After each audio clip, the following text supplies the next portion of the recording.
Good morning everyone. Good afternoon pala. Dito kami ngayon sa Columbario. Ayan. Dadalawin namin ng tatay ko. Noong nakaraan kasi, nung November 1, grabe ang traffic. Wala talagang maparkingan.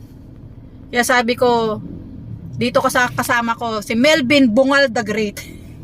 Sabi ko, balik na lang tayo sa Linggo. Kasi sobrang traffic, naipit kami tapos walang parking place. I mean, walang parking space. Okay, tinan mo. Sunday na pero ano pa rin yung mga sasakyan. Ayun. Oh, kaliwat kanan, may jeep, tapos mayroong pass dito. Oh, yan. Kakaliwa din siya. Oh. Dami pa ring sasakyan. Dami pa ring gustong dumalaw sa mga family nila na yumao na. Dito lang to, malapit sa 5th Avenue, Caloocan.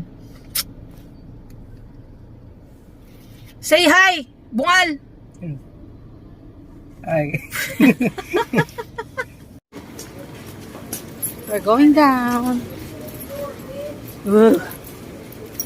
Oh, madulas. Tumatawag yung tindera ko. Tumatawag.